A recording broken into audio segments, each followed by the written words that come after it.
This channel does not promote any violent, harmful, or illegal activities. All content provided by this channel is meant for an educational purpose only.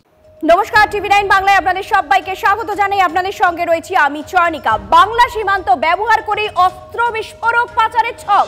ধৃত কাশ্মীরের জঙ্গি জাভেদ মুন্সিকে জেরায় মিলছে বিস্ফোরক সব তথ্য। ID বানানোর ষড়যন্ত্র ছিল আনসারুল্লাহ বাংলা টিমের। জিলেটিন স্টিক জোগাড় করতে বীরভূম এবং রাজমহলের খাদান এলাকায় যায় ধৃত 7 রাজি। খবর সূত্রে সাদের জোগাড় করা বিস্ফোরক কোথায় গেল তদন্তে গোয়েন্দারা।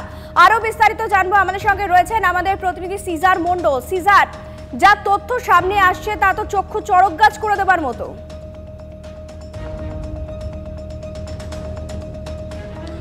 একদমই, কারণ এই জাভেদ মুন্সি তাকে জিজ্ঞাসাবাদ করে যেমন জানা যাচ্ছে যে সে বাংলায় এসেছিল এবং তার সঙ্গে টানা যোগাযোগ ছিল পাকিস্তান বা অধিকৃত কাশ্মীরে বসে থাকা তার এলিটির যে হ্যান্ডলার অর্থাৎ লস্করের হ্যান্ডলারদের সঙ্গে, এবং সেই যে এনক্রিপ্টেড মেসেজ থেকে শুরু করে যে মেল আইডিগুলো পাওয়া গেছে সেগুলোকে অ্যানালাইজ করে এখন পর্যন্ত যেটা গোয়েন্দারা মনে করছেন এই রাজ্যে বসেছিল জাভেদ মুন্সি মূলত, এবং সেখান থেকে সে বাংলাদেশের বেশ কিছু ব্যক্তির সঙ্গে যোগাযোগ করেছিল এবং এই বাংলাদেশের ব্যক্তিদের সঙ্গে যোগাযোগ নিয়েই কিন্তু প্রশ্নটা উঠছে, কারণ সে যে সংগঠনের তেরেকি মুজাহিদিন সেই সংগঠনের সঙ্গে কিন্তু বাংলাদেশের একাধিক মৌলবাদী এবং নিষিদ্ধ জঙ্গি গোষ্ঠীর দীর্ঘদিনের ভালো সম্পর্ক, এবং সেখান থেকে কোথাও মনে করছেন গোয়েন্দারা যে বাংলাদেশের এই সংগঠনগুলোর সঙ্গে সমন্বয় তৈরি করার চেষ্টা করছিল এবং এই পোরাস বর্ডার যেটা ভারত বাংলা বর্ডার রয়েছে সেই বর্ডারকে ব্যবহার করে বিস্ফোরক এবং অস্ত্র পাচারের পরিকল্পনা ছিল।